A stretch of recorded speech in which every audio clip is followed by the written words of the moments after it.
আসসালামু আলাইকুম। আশা করি সবাই ভালো আছেন।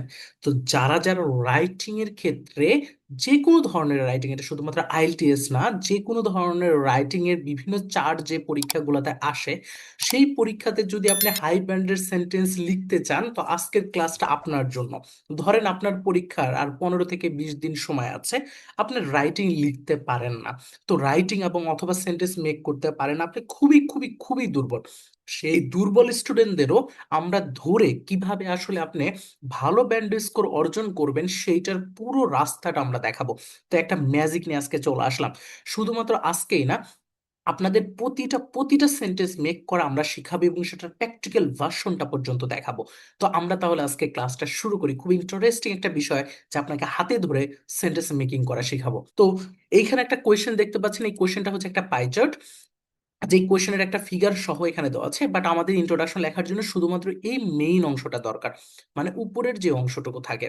তো আমরা এইটাকে এখন লিখবো। তো কিভাবে লিখবো, আমরা এই যে প্যাটার্নটা, এই প্যাটার্নটা অবলম্বন করে লিখবো। প্যাটার্নটা কি? প্যাটার্নটা হচ্ছে দায়ের পরে প্রথমে চারটা কিসের সেটা লিখতে হবে। এটাকে আসলে টেবিল নাকি বার চার্ট নাকি আসলে ডায়াগ্রাম, এই অংশটা আমাদের প্রথমে দায়ের পরে লিখতে হবে। তো আমরা এটাকে একটু কালার করে দিই। আচ্ছা, তো আমরা তাহলে স্টার্টিং করলাম, এই যে আমরা স্যাম্পল ইন্ট্রোডাকশন এটা লেখা এখন শুরু করব। তাহলে এটা হচ্ছে একটা পাই চার্ট, এটা হচ্ছে একটা পাই চার্ট, কারণ এই যে প্রশ্নটার মধ্যে আমরা দেখতে পাচ্ছি এটা হচ্ছে একটা পাই চার্ট। তাহলে এই প্রশ্ন থেকে আমি এটুকু পুরো কাট করব, দা পাই চার্ট। তো কাট করে আমি এটুকু বসাইলাম, দা পাই চার্ট বসালাম। বসানোর পরে আমার স্ট্রাকচারে বলছে সেটা হচ্ছে কম্পেয়ারের সাথে একটা এস ইউজ করতে হবে অথবা ইলুস্ট্রেটের সাথে একটা এস ইউজ করতে হবে। এসটা ব্যাকেটে আছে, তার মানে এস ইউজ করা যাবে কিছু কিছু ক্ষেত্রে, কিছু কিছু ক্ষেত্রে করা যাবে না। কখন করা যাবে কখন করা যাবে না সেটা একটু দেখবো আমরা। এই প্রশ্নে তাহলে ফেরত আসবো, এই প্রশ্নটা তো আমাদের সামনে দেওয়া থাকবে। প্রশ্নে যে ভার্বটা আছে শোজ, এই শোজ এর সাথে যদি একটা এস থাকে, দেখেন এখানে একটা এস আছে, যদি এস থাকে তাহলে আমি সরাসরি কাট করব, কম্পেয়ার্স করে আমি এখানে বসাবো। তাহলে আমি সরাসরি কম্পেয়ার্স বসাবো যদি ওখানে থাকে এস।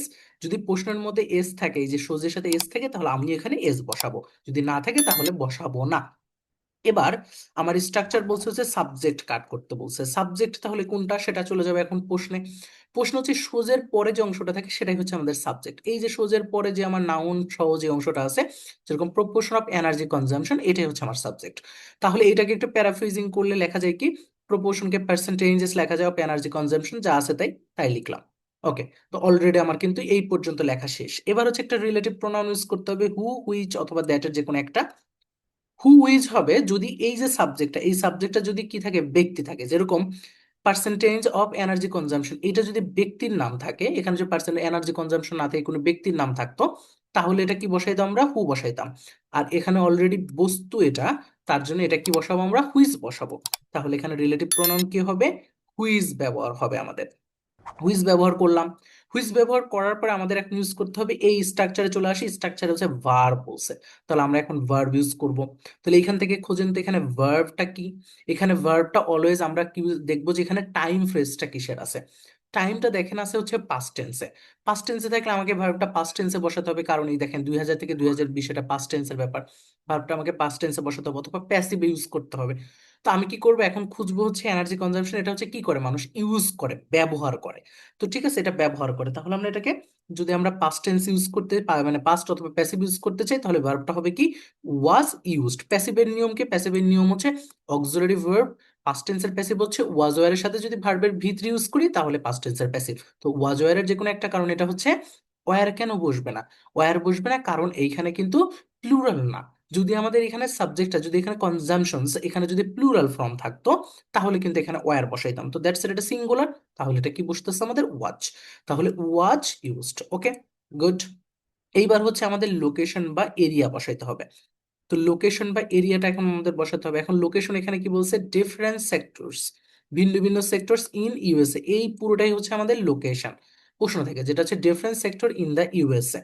তাহলে ডিফারেন্টকে আমরা লিখতে পারি various sector in the USA, এটা লিখতে পারি আমরা। তো এখানে ডিফারেন্টকে আমরা ভেরিয়াস লিখার প্যারাফ্রেজিং করবো, ঠিক আছে। ডিফারেন্টকে আমরা কি করবো, various sectors, various sectors in the USA, ঠিক আছে। বা various aspect in the USA, aspect না বলে সেক্টর বলাটাই বেটার।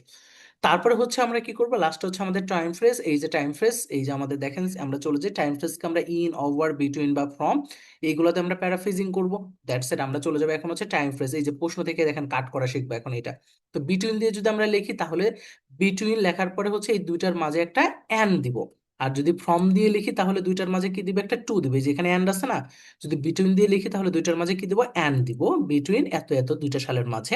আর যদি এখানে ফ্রম দিয়ে লিখি তাহলে দুইটা সালের মাঝে কি দিব, টু দিব, এই এন্ডের জায়গায় টু দিব। আর যদি ইন বা অন্য কিছু দিয়ে লিখি তখন একটা যা আছে একটা সাল থাকলে তখন এটা লিখতে পারি। তো একই রকম ভাবে, শুধু এইটা না, একই রকম ভাবে যদি আমরা একটু দেখার চেষ্টা করি, অনেকগুলা দেখেন, আমরা শুধু একটা ইন্ট্রোডাকশন না, আপনাকে আমি হচ্ছে লাইন চার্টের জন্য আরো একটা ইন্ট্রোডাকশন, এই যে কোয়েশ্চেন্স এবং কোয়েশ্চেন্স অনুযায়ী এই যে ইন্ট্রোডাকশনটা, স্যাম্পল ইন্ট্রোডাকশনটা লেখা, তারপর টেবিলের জন্য দেখেন ইন্ট্রোডাকশন লেখা, ম্যাপ বা ডায়াগ্রামের জন্য ইন্ট্রোডাকশন লেখা, তারপর হচ্ছে এই যে প্রসেস ডায়াগ্রামের জন্য এই সেম প্যাটার্নটা ইউজ করে প্রসেস ডায়াগ্রামের অনেক ইন্ট্রোডাকশন লেখা। তারপরে প্রতিটা পার্ট, যে এখানে ম্যাপের জন্য ইন্ট্রোডাকশন লেখা, মিক চার্টের কিভাবে ইন্ট্রোডাকশন লিখবেন সব এখানে কিন্তু লেখা আছে। তো এই সেম প্যাটার্নটা ইউজ করে করে সবগুলো লেখা আছে আমাদের এই পিডিএফটা, এবং এইটা হচ্ছে আমাদের যারা আমাদের পেইড ব্যাচে অ্যাড হয়েছে তাদেরকে এরকম ভাবে আমরা প্রতিটাই দেখেন, আবার হোমওয়ার্ক বা প্র্যাকটিস শিটও আছে এটার সাথে।